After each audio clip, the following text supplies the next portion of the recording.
ಈಗ ಮೈಸೂರಿನಲ್ಲಿ ಯಾಂಗಳ್ಳಿ ಅಂತ ಇದೆ ಒಂದು ಊರು, ಅಲ್ಲಿ 12 ಎಕರೆ ಜಮೀನು ಕೊಡಿಸಿದೆ ಹಿಂದೆ. ಅದು ಬಿಲ್ಡಿಂಗ್ ಕಟ್ಟಕ್ಕೆ ಶುರು ಮಾಡ್ತು, ಅದು ಹಂಗೆ ಯಾರೋ ಕಟ್ಟವ್ರು ಅರ್ಥಕ್ಕೆ ಬಿಟ್ಬಿಟ್ಟು ಹೊಂಟೋದ್ರು. ಅದು ಆತ್ಮೀಯ ಬಂಧುಗಳೇ, ಇದು ನಿಮ್ಮೆಲ್ಲರಿಗೂ ಸಂಬಂಧಪಟ್ಟಂಥದ್ದು. ಗಮನವಿಟ್ಟು ಕೇಳಿ. ಕನಕ ಗುರುಪೀಠ ಕೇತುವಳ್ಳಿ ಶಾಖಾ ಮಠದ ಉದ್ಘಾಟನೆ ಸಮಯದಲ್ಲಿ ಮಾನ್ಯ ಮುಖ್ಯಮಂತ್ರಿಗಳಾದಂಥ ಸಮಾಜದ ಹೆಮ್ಮೆಯ ನಾಯಕ, ಪ್ರಶ್ನಾತೀತ ನಾಯಕರಾಗಿರುವಂಥ ಸಿದ್ದರಾಮಯ್ಯನವರು ಹೇಳ್ತಾರೆ, ಮೈಸೂರಿನ ಯಾಂದಳ್ಳಿಯಲ್ಲಿ 12 ಎಕರೆ ಜಾಗ ಕೊಡಿಸದೆ ಅಲ್ಲಿ ಕಟ್ಟಡ ಕಟ್ಟೋದಕ್ಕೆ ಪ್ರಾರಂಭ ಮಾಡಿತ್ತು. ಯಾರು ಅರ್ಧಕ್ಕೆ ಬಿಟ್ಟು ಹೊಟ್ಟೋದ್ರು, ಯಾರು ಅರ್ಧಕ್ಕೆ ಬಿಟ್ಟು ಹೊಟ್ಟೋದ್ರು ಇವತ್ತವರೆಗೂ ಗೊತ್ತಿಲ್ಲ. 10 ಕೋಟಿ 20 ಕೋಟಿ ರೂಪಾಯಿ 2013ರಲ್ಲೇ ಆಗಿತ್ತು ಅಂತ ಹೇಳಲಾಗ್ತದೆ. 10ರಿಂದ 20 ಕೋಟಿ ರೂಪಾಯಿ ಕಲೆಕ್ಷನ್ ಆಗಿದೆ ಅಂತ ಹೇಳ್ತಿದ್ರೆ, ಯಾರು ಹಣ ಕೊಟ್ಟರು, ಯಾರು ಖರ್ಚು ಮಾಡಿದ್ರು, ಯಾರು ಓಡೋದ್ರು, ಯಾರು ಅರ್ಧಕ್ಕೆ ಬಿಟ್ಟರು ಇವತ್ತವರೆಗೂ ಗೊತ್ತಿಲ್ಲ. ಸಮುದಾಯಕ್ಕೆ ವಿಚಾರ ತಿಳಿಸೇ ಇಲ್ಲ. ಹಾಗಾದರೆ 10ರಿಂದ 20 ಕೋಟಿ ರೂಪಾಯಿ ಕಲೆಕ್ಷನ್ ಆಗಿದೆ, ಇಲ್ಲಿ ಅರ್ಧಂಬರ್ಧ ನಿಂತೋಗಿದೆ. ಇದರ ಬಗ್ಗೆ ನಾವು ಮಾತನಾಡ್ತಾನೇ ಇಲ್ಲ, ಇದರ ಬಗ್ಗೆ ಸತ್ಯ ತಿಳ್ಕೊಳ್ತಾನೇ ಇಲ್ಲ. ಯಾರು ಅರ್ಧಕ್ಕೆ ಬಿಟ್ಟೋದ್ರು, ಯಾರಿಗೆ ಕಾಂಟ್ರಾಕ್ಟ್ ಕೊಟ್ಟಿದ್ರು, ಯಾರ ಹಣವನ್ನು ತೆಗೆದುಕೊಂಡೋದ್ರು, ಕೋಟ್ಯಾಂತರ ರೂಪಾಯಿ ಹಣ ಯಾರು ತಗೊಂಡೋದ್ರು ಪ್ರಶ್ನೆ ಮಾಡ್ತಾ ಇಲ್ಲ. ಯಾಂದಳ್ಳಿಯಲ್ಲಿರುವಂಥ 12 ಎಕರೆ ಜಾಗದಲ್ಲಿ, ಕುರುಬ ಸಮುದಾಯಕ್ಕೆ ಸೇರಿರುವಂತಹ ಜಾಗದಲ್ಲಿ ಅರ್ಧಂಬರ್ಧ ಕಟ್ಟಡ ಆಗಿ ಬಿದ್ದಿದೆ, ಬಿದ್ದೋಗ್ತಾ ಇದೆ. ಇದು ಯಾರು ತಪ್ಪು ಅನ್ನೋದ್ರ ಬಗ್ಗೆ ನಾವು ಮಾತಾಡಬೇಕಲ್ಲ, ನಾವು ಪ್ರಶ್ನೆ ಮಾಡಬೇಕಲ್ಲ. ನಾವು ಇವತ್ತು ಅದನ್ನು ಹೇಳ್ತಾ ಇದ್ವಿ, ಹಿಂದಿನಿಂದನೂ ಅದೇ ಹೇಳ್ತಾ ಇದ್ವಿ. ನಮ್ಮ ಕನಕ ಗುರುಪೀಠ ಸ್ಥಾಪನೆ ಆಗಿದ್ದು ಸಮುದಾಯದ ಉದ್ಧಾರಕ್ಕೋಸ್ಕರವಾಗಿ, ಸಮುದಾಯದ ಅಭಿವೃದ್ಧಿಗೋಸ್ಕರ ಸ್ಥಾಪನೆ ಆಗಿದ್ದು. ಈ ಕನಕ ಗುರುಪೀಠಕ್ಕೆ ಕೊಡಿ ಜಗದ್ಗುರು ನಿರಂಜನಾನಂದಪುರಿ ಸ್ವಾಮೀಜಿಗಳವರ ಕೈಗೆ ಮೈಸೂರಿನ ಯಾಂದಳ್ಳಿಯಲ್ಲಿರುವಂಥ 12 ಎಕರೆ ಜಾಗವನ್ನು, ಅರ್ಧಂಬರ್ಧ ಪಳೆಯುಳಿಕೆ ಆಗಿರುವಂತಹ ಕಟ್ಟಡವನ್ನು ಕೊಡಿ. ಎಷ್ಟು ಹಣ ದೇಣಿಗೆಗೆ ಸಂಗ್ರಹಣ ಮಾಡಿದ್ವಿ ಲೆಕ್ಕ ಕೊಡಿ, ಎಷ್ಟು ಹಣ ಉಳಿದಿದೆ ಲೆಕ್ಕ ಕೊಡಿ. ನಿರಂಜನಾನಂದಪುರಿ ಸ್ವಾಮೀಜಿಗಳಿಗೆ ಕೊಡಿ. ಅವರು ಬೆಳ್ಳೂಡಿ ಶಾಖಾ ಮಠ ಕಟ್ಟಿದ್ದಾರೆ, ಕಾಗಿನೆಲೆ ಮಠಗಳಲ್ಲಿ ಬಿಲ್ಡಿಂಗ್ಗಳನ್ನು ಕಟ್ಟಿದ್ದಾರೆ, ಮೈಲಾರದಲ್ಲಿ ಕಟ್ಟಿದ್ದಾರೆ, ಕೇತುವಳ್ಳಿಯಲ್ಲಿ ಕಟ್ಟಿದ್ದಾರೆ. ಅವರಿಗೆ ಯಾವ ರೀತಿ ಹಣ ಉಳಿಸ್ಬೇಕು ಅಂತ ಗೊತ್ತಿದೆ, ಸಮುದಾಯದ ಹಣ ಯಾವ ರೀತಿ ಉಳಿಸ್ಬೇಕು, ಆಸ್ತಿ ಮಾಡಬೇಕು ಅಂತ ಗೊತ್ತಿದೆ. ಕೊಡಿ. ಮೈಸೂರಿನ ಇಂಜಿನಿಯರಿಂಗ್ ಕಾಲೇಜ್ ಕಟ್ಟಬೇಕು ಅಂತ ಹೊರಟಿದ್ರಲ್ಲ, ಆ ಕಟ್ಟಡದ ಜವಾಬ್ದಾರಿಯನ್ನು, ಆ ದಾಖಲೆ ಪತ್ರಗಳನ್ನು ಮಾಡಿ. ನಮಗೆ ನಿಮಗೆ ಬೇಕಾಗಿರುವುದು ಏನು?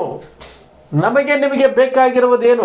ಸಮುದಾಯದ ಉದ್ಧಾರ ತಾನೆ, ಸಮುದಾಯದ ಅಭಿವೃದ್ಧಿ ತಾನೆ, ಸಮುದಾಯದ ಆಸ್ತಿಗೆ ಡೆವಲಪ್ಮೆಂಟ್ ಮಾಡಬೇಕು ತಾನೆ, ಇಷ್ಟೇ ತಾನೆ. ಅದಕ್ಕೆ ಯಾಕೆ ನಾವು ನಮ್ಮದೇ ನಡಿಬೇಕು ಅಂತ ಹೋಗ್ತೀರಿ? ನಿರ್ಧಾರ ಮಾಡಿ ಕರ್ನಾಟಕದಲ್ಲಿರುವಂಥ ಎಲ್ಲ ಕುರುಬ ಸಮುದಾಯದ ಬಂಧುಗಳು ಯೋಚನೆ ಮಾಡಿ. ನಮ್ಮ ಸಮುದಾಯದ ಆಸ್ತಿ ಇವತ್ತು ಕನಕ ಗುರುಪೀಠದಲ್ಲಿ ಆಗ್ತಾ ಇರುವಂತಹ ಆಸ್ತಿ 170 ಕೋಟಿಗಿಂತ ಹೆಚ್ಚು ಆಸ್ತಿ ಮಾಡಿದ್ದೀನಿ ಅಂತೇಳಿ ಕಾಗಿನೆಲೆ ಸ್ವಾಮೀಜಿಯವರು ಹೇಳ್ತಾರೆ. ಶಾಖಾ ಮಠಗಳು ಸಹ ಕೋಟ್ಯಾಂತರ ರೂಪಾಯಿ ಆಸ್ತಿ ಮಾಡಿದ್ದಾರೆ. ಎಲ್ಲವೂ ಸಹ ಸಮಾಜಕ್ಕೆ ಸೇರ್ಪಡೆ ಆಗಿರುವಂಥದ್ದು, ಯಾರ್ದು ವೈಯಕ್ತಿಕ ಅಲ್ಲ ಅದು. ಅದೇ ರೀತಿ ಮೈಸೂರಿನ ಯಾಂದಳ್ಳಿಯಲ್ಲಿರುವಂಥ ಕನಕ ಗುರುಪೀಠಕ್ಕೆ ಆ ಆಸ್ತಿಯನ್ನು ಕೊಡಿ, ದಾಖಲೆಗಳನ್ನು ಕೊಡಿ, ಕಾಗದ ಪತ್ರಗಳನ್ನು ಮಾಡಿಕೊಡಿ, ಮಠದಡಿಗೆ ತೆಗೆದುಕೊಂಡು ಬನ್ನಿ. ಅಲ್ಲಿ ಯಾರು ತಪ್ಪು ಮಾಡಿದ್ದಾರೆ, ಎಷ್ಟು ಕೋಟಿ ಕಲೆಕ್ಷನ್ ಆಗಿದೆ, ಎಷ್ಟು ತಗೊಂಡು ಓಡೋಗಿದ್ದಾರೆ, ಎಷ್ಟು ಮಾಡಿದ್ದಾರೆ, ಅವರು ಅದರ ಬಗ್ಗೆ ಜನರಿಗೆ ಹೊರಗಡೆ ಬರಲಿ. ಅವ್ರು ಯಾರು ತಪ್ಪು ಮಾಡಿದ್ದಾರೆ ಅವ್ರಿಗೂ ಚೀಮಾರಿ ಹಾಕೋಣ, ಅವರಿಂದ ಹಣ ವಸೂಲಿ ಮಾಡುವಂತಹ ಕೆಲಸ ಆಗಲಿ. ಈಗ ಅರ್ಧಂಬರ್ಧ ನಿಂತಿರುವಂತಹ ಕಟ್ಟಡ 12 ಎಕರೆ ಜಾಗ ಕನಕ ಗುರುಪೀಠದ ಹೆಸರಿನಲ್ಲಿ ಕೊಟ್ಟರೆ ಅವರು ಅಭಿವೃದ್ಧಿ ಮಾಡ್ತಾರ್ರಿ, ಅವರು ಮಾಡ್ತಾರೆ, ಮಾಡಿ ತೋರಿಸಿದ್ದಾರೆ. ಯಾತಕ್ಕೆ ಮೌನವಾಗಿರ್ತೀರಿ? ಯಾತಕ್ಕೆ ಧ್ವನಿ ಇಲ್ದಂಗೆ ಇರ್ತೀರಿ? ಈ ಸಮುದಾಯ ದಿನ ಕೆಳ ಹಂತಕ್ಕೆ ಹೋಗ್ತಾ ಇದೆ, ದಿನ ಅವನತಿಯತ್ತ ಹೋಗ್ತಾ ಇದೆ. ದಿನ ಈ ಸಮುದಾಯವನ್ನು ಜನ ವೋಟ್ ಬ್ಯಾಂಕ್ಗೋಸ್ಕರ ಬಳಸ್ತಾ ಇದ್ದಾರೆ. ಈ ಸಮುದಾಯಕ್ಕೆ ನೆಲೆ ಇಲ್ಲ, ಈ ಸಮುದಾಯದಲ್ಲಿ ಶಿಕ್ಷಣ ಸಂಸ್ಥೆಗಳಿಲ್ಲ, ಆರ್ಥಿಕ ಸಂಸ್ಥೆಗಳಿಲ್ಲ, ಉದ್ಯಮಗಳಿಲ್ಲ, ರಾಜಕೀಯವೂ ಸಹ ಶೂನ್ಯದತ್ತ ಹೋಗ್ತಾ ಇದೆ. ಇನ್ನು ಎಷ್ಟು ದಿವಸ ಅಂತೇಳಿ ಮೌನವಾಗಿರ್ತೀರಿ? ಇನ್ನು ಎಷ್ಟು ದಿವಸ ಅಂತೇಳಿ ನಾವು ಬದುಕ್ತಾ ಇದ್ದೀವಿ ಅಂತ ಹೇಳ್ಬಿಟ್ಟು ಜನರಿಗೆ ತೋರ್ಪಡೆಗೋಸ್ಕರ ಜೀವನ ಮಾಡ್ತೀರಿ? ಬೇರೆ ಸಮುದಾಯಗಳನ್ನು ನೋಡಿದ್ರೆ ನಮಗೆ ಖುಷಿ ಆಗುತ್ತೆ, ಅವರು ನಾಗಾಲೋಟದಿಂದ ಓಡ್ತಾ ಇದ್ದಾರೆ, ನಾವಿನ್ನೂ ಹಿಂದಿದ್ದಕ್ಕೆ ಹೋಗ್ತಾ ಇದ್ದೀವಲ್ಲ. ಜಯಪ್ರಕಾಶ್ ಹೆಗಡೆ ಅವರ ವರದಿ ಹೇಳ್ತಾ ಇದೆ ಅಲ್ರಿ, ಕುರುಬರು ಅತಿ ಹಿಂದುಳಿದ ವರ್ಗಕ್ಕೆ ಹೋಗ್ತಾ ಇದ್ದಾರೆ, ಅಲೆಮಾರಿಗಳಿಗಿಂತ ಹಿಂದುಳಿದಿದ್ದಾರೆ ಅಂತ ಹೇಳ್ತಾ ಇದ್ದಾರಲ್ಲ. ಈಗ ಮತ್ತೊಮ್ಮೆ ಗಣತಿ ಬರ್ತಾ ಇದೆಯಲ್ಲ, ಇನ್ನೊಂದು ತಿಂಗಳಲ್ಲಿ ಗಣತಿನೂ ಪೂರ್ಣ ಆಗ್ತಾ ಇದೆಯಲ್ಲ, ಅವು ಅದೇ ರಿಪೋರ್ಟೇ ಬರುತ್ತೆ. ಬಾಯಿ ತೆರಿಲಾರದಂತಹ ಮನಸ್ಥಿತಿಯಲ್ಲಿದ್ದೀವಿ ನಾವು. ಆ ಕುರುಬ ಅನ್ನೋ ಹೆಸರಿನಲ್ಲಿ ಅದು ಏನು ಹಣ ಮಾಡಕ್ಕೆ ಹೊರಟಿದ್ದಾರೋ ಒಂದಷ್ಟು ಜನ ಆ ದೇವರು ದುಡಿಯೋದಕ್ಕೆ ಹಣ ದುಡಿಯೋದಕ್ಕೆ ನಾನಾ ಮಾರ್ಗ ಕೊಟ್ಟಿರ್ತಾನೆ, ಮೈಯಲ್ಲಿ ಶಕ್ತಿ ಕೊಟ್ಟಿರ್ತಾನೆ. ದುಡಿದು ಕುಟುಂಬವನ್ನು ಸಲಹೋದು ಬಿಟ್ಟು ಆ ಕುರುಬ ಅನ್ನೋ ಹೆಸರನ್ನ ಇಟ್ಕೊಂಡು ಅದು ಏನು ದುಡ್ಡು ಮಾಡ್ಲಿಕ್ಕೆ ಹೊರಟಿದ್ದಾರೋ, ಆ ಸಮುದಾಯದ ಹೆಸರು ಹೇಳ್ಕೊಂಡು ದುಡ್ಡು ಮಾಡಬೇಕಾ? ಒಂದಷ್ಟು ಜನ ಬೆರಳೆಣಿಕೆ ಎಷ್ಟು ಜನ ಇದ್ದಾರೆ, ಅದು ಅವ್ರಿಗೆ ಅನ್ವಯಿಸುತ್ತೆ. ಯಾರ್ಯಾರು ತಿಂತಾ ಇದ್ದಾರಲ್ಲ ಕುರುಬರ ಹಣ, 1 ಪೈಸಾ ತಿಂದರೂ ಸಹ ಅದು ಕುರುಬರ ಕಕ್ಕಸ್ಸು ತಿಂದ ಹಾಗೆ ಅಂತ ನಾನು ಪದೇ ಹೇಳ್ತಾ ಇರ್ತೀನಿ. ಬಹಳ ನೋವಾಗುತ್ತೆ. ದಯಮಾಡಿ ಇದು ನಾನು ಸೃಷ್ಟಿ ಮಾಡಿರುವಂಥದ್ದಲ್ಲ, ಸ್ವತಃ ಈ ರಾಜ್ಯದ ಮುಖ್ಯಮಂತ್ರಿಗಳು ವೇದಿಕೆಯ ಮೇಲೆ ನಿಂತ್ಕೊಂಡು ಹೇಳಿರುವಂಥದ್ದು. ಮೈಸೂರಿನ ಯಾಂದಳ್ಳಿಯಲ್ಲಿರುವಂತಹ 12 ಎಕರೆ ಜಾಗದಲ್ಲಿರುವಂತಹ ಕಟ್ಟಡ ನಿಂತೋಗಿರೋದ್ರ ವಿಚಾರ ಮುಖ್ಯಮಂತ್ರಿಗಳು ಹೇಳಿರುವಂಥದ್ದು, ಸಮುದಾಯದ ಹೆಮ್ಮೆಯ ನಾಯಕರು ಹೇಳಿರುವಂಥದ್ದು. ನಿರ್ಧಾರ ಮಾಡಿ, ಧ್ವನಿ ಎತ್ತಿ ಈ ಜಾಗವನ್ನು ಕನಕ ಗುರುಪೀಠದ ನಿರಂಜನಾನಂದಪುರಿ ಸ್ವಾಮೀಜಿಗಳಿಗೆ ಕೊಡಿ. ಅವರು ಮಾಡ್ತಾರೆ. ಕೇವಲ 1 ವರ್ಷದಲ್ಲಿ ಇಡೀ ಕಟ್ಟಡವನ್ನು ಪೂರ್ತಿಗೊಳಿಸಿ ಲೋಕಾರ್ಪಣೆ ಮಾಡಿ ಸಮುದಾಯಕ್ಕೆ ಒಂದು ದೊಡ್ಡದಾದಂಥ ಆಸ್ತಿ ಮಾಡ್ತಾರೆ. ಬೇರೆ ಮಠಗಳಿಗಿಂತ ನಮ್ಮ ಮಠನೂ ಕಡಿಮೆ ಇಲ್ಲ ಅಂತೇಳಿ ಈಗಾಗಲೇ ತೋರಿಸಿದ್ದಾರೆ. ಇಂಥವರಿಗೆ ಇರುವಂತಹ ಆಸ್ತಿ, ಇರುವಂತಹ ಸಂಪನ್ಮೂಲ ಕೊಡಿ, ಆಗುತ್ತೆ. ಯಾರನ್ನೋ ಓಲೈಸೋದಕ್ಕೆ, ಯಾರೋ ಒಬ್ಬರನ್ನ ಓಲೈಸೋದಕ್ಕೆ ಅವ್ರ ಹತ್ರ ಹೋಗಿ ಮಾಡ್ಕೊಳ್ಳೋದೇನಂದ್ರೆ, ಸಮುದಾಯ ಇನ್ನೂ ಶಕ್ತಿಯನ್ನು ಕಳ್ಕೊಂಡಿಲ್ಲ. ಇವತ್ತು ಕರ್ನಾಟಕದಲ್ಲಿರುವಂತಹ ಬೀದರ್ನಿಂದ ಚಾಮರಾಜನಗರದಲ್ಲಿರುವಂಥ ಪ್ರತಿಯೊಬ್ಬ ಕುರುಬರು ಸಹ ಒಂದು 100 ರೂಪಾಯಿ ಹಣ ಹಾಕ್ಬಿಟ್ರೆ ಸಾಕು, ಇಂಜಿನಿಯರಿಂಗ್ ಕಾಲೇಜ್ ಆಗ್ಬಿಡುತ್ತೆ. 12 ಎಕರೆ ಜಾಗದಲ್ಲಿ ದೊಡ್ಡದಾದಂತಹ ಬಿಲ್ಡಿಂಗ್ಗಳಾಗೋಗುತ್ತೆ, ಸಮಾಜಕ್ಕೆ ಆಸ್ತಿ ಆಗುತ್ತೆ. ಯಾರು 20 ಕೋಟಿ ರೂಪಾಯಿ, 10 ಕೋಟಿ 20 ಕೋಟಿ ರೂಪಾಯಿ ದುರುಪಯೋಗ ಮಾಡ್ಕೊಂಡಿದ್ದಾರಲ್ಲ, ಅವರ ಮುಖವಾಡ ಬಯಲಾಗಬೇಕು. ನನಗೆ ಬಹಳಷ್ಟು ಜನ ಹೇಳ್ತಾರೆ, ನಿನಗೆ ಯಾಕೆ ಉಸಾಬರಿ, ನೀನು ಯಾಕೆ ಮಾತಾಡ್ತೀಯ ಅಂತೇಳಿ. ಈ ಸಮುದಾಯದಲ್ಲಿ ಹುಟ್ಟಿದ್ದೀನಿ, ಈ ಸಮುದಾಯದ ಋಣ ಇದೆ. ಈ ಸಮುದಾಯದ ಒಂದು ಪತ್ರಿಕೆಯ ಸಂಪಾದಕನಾಗಿ, ಒಂದು ಚಾನೆಲ್ನ ಸಂಪಾದಕನಾಗಿ ಸತ್ಯ ಗೊತ್ತಿದ್ದು ಮಾತನಾಡಲಿಲ್ಲ ಅಂತಂದರೆ ಆ ರಾಯಣ್ಣ ನನ್ನನ್ನು ಮೆಚ್ತಾನೇನ್ರಿ?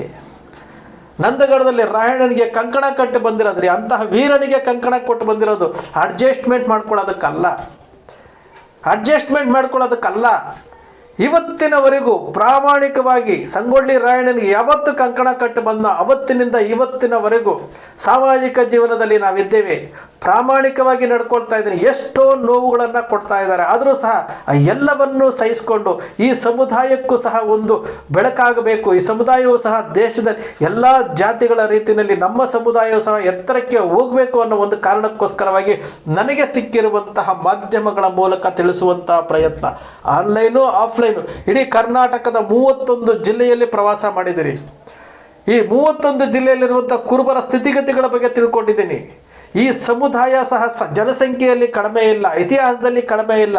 ಆದರೆ ಈ ಸಮುದಾಯ ಯಾವ ರೀತಿ ಇದೆ ಅಂತಂದರೆ ನಿಶ್ಶಕ್ತಿಯಾಗಿದೆ, ನಿಸ್ಸಹಾಯಕತೆ ತೋರ್ಪಡಿಸ್ಕೊಳ್ತದೆ. ಯಾರಿಗೋ ಎದುರ್ಕೊಂಡು, ಯಾರಿಗೋ ಮುಷ್ಟಿನಲ್ಲಿ ಸಮುದಾಯವನ್ನು ಕೊಟ್ಕೊಂಡು ಈ ರೀತಿ ಆಸ್ತಿಗಳನ್ನು ನಾವು ನಾಶ ಮಾಡ್ಕೊಳ್ತಾ ಇದ್ವಿ, ನಮ್ಮ ಕೈಯಾರೆ ನಾವು ಮಾಡ್ಕೊಳ್ತಾ ಇದ್ವಿ. ದಯಮಾಡಿ ಬಂಧುಗಳೇ ಅರ್ಥ ಮಾಡ್ಕೊಳ್ಳಿ, ಇದು ಸಮುದಾಯ. ನಾವು ಸಮುದಾಯಕ್ಕೆ ಏನು ಕೊಟ್ಟಿದ್ದೀವಿ ಅನ್ನೋದು ಮುಖ್ಯ ಆಗುತ್ತೆ. ಸಮುದಾಯ ನಮಗೇನು ಕೊಟ್ಟಿದೆ ಅಂತಲ್ಲ, ನೀವೇನು ಕೊಟ್ಟಿದ್ದೀರಿ ಬಿಟ್ಟುಬಿಡಿ. ಈ ಭಯದ ವಾತಾವರಣ, ನಿಸ್ಸಹಾಯಕತೆ, ನಿಶಕ್ತಿ ಎಲ್ಲವನ್ನೂ ಬಿಟ್ಟುಬಿಡಿ. ಕೊನೆಯ ಪಕ್ಷ ಇರುವಂಥ ಆಸ್ತಿಗಳನ್ನು ರಕ್ಷಣೆ ಮಾಡ್ಕೊಳ್ಳೋಣ. ಈ ಮೈಸೂರಿನಲ್ಲಿ ಏನು 12 ಎಕರೆ ಯಾಂದಳ್ಳಿಯಲ್ಲಿರುವಂತಹ ಜಾಗವನ್ನು ಕನಕ ಗುರುಪೀಠದ ನಿರಂಜನಾನಂದಪುರಿ ಸ್ವಾಮೀಜಿಯವರಿಗೆ ಕೊಡಿ. ಜಗದ್ಗುರು ಶ್ರೀ ನಿರಂಜನಾನಂದಪುರಿ ಸ್ವಾಮೀಜಿಯವ್ರ ಕೈಗೆ ಕೊಡಿ. ಅವರಿಗೆ ಆ ಕಾಗದ ಪತ್ರಗಳನ್ನು ಮಾಡಿಕೊಡಿ. ಯಾರು 20 ಕೋಟಿ ರೂಪಾಯಿ, 10 ಕೋಟಿ 20 ಕೋಟಿ ರೂಪಾಯಿ ಆಗಿದೆ ಅಂತ ಹೇಳ್ತಾರಲ್ಲ, ಎಲ್ಲ ಲೆಕ್ಕಾಚಾರಗಳು ಸಮಾಜದ ಮುಂದೆ ಇಡಲಿ. ಆ ಬಿಲ್ಡಿಂಗನ್ನು ಕಟ್ಟಲಿ, ಸಮಾಜಕ್ಕೆ ಒಂದು ಆಸ್ತಿ ಆಗುತ್ತೆ.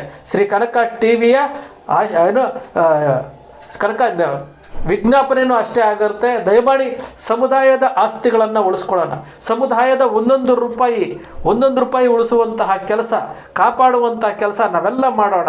ನಿಮ್ಮ ಕನಕ ಟಿವಿ ವಿಶ್ಲೇಷಣೆ ಮಾಡೋದು ಯಾವತ್ತಿಗೂ ಸತ್ಯವಾದಂತಹ ವಿಚಾರಗಳನ್ನು ವಿಶ್ಲೇಷಣೆ ಮಾಡುತ್ತೆ, ಕಲ್ಪನೆ ಮಾಡೋದಿಲ್ಲ. ಕನಕ ಟಿವಿಯ ವಿಶ್ಲೇಷಣೆ ನಿಮ್ಗೆ ಇಷ್ಟ ಆಯಿತು ಅಂದರೆ ಸಬ್ಸ್ಕ್ರೈಬ್ ಆಗಲಿಲ್ಲ ಅಂದರೆ ಸಬ್ಸ್ಕ್ರೈಬ್ ಮಾಡ್ಕೊಳ್ಳಿ, ಪಕ್ಕದಲ್ಲಿ ಕಾಣುವಂಥ ಬೆಲ್ ಐಕಾನ್ ಪ್ರೆಸ್ ಮಾಡಿ, ಶೇರ್ ಮಾಡಿ, ಪ್ರೋತ್ಸಾಹ ನೀಡಿ.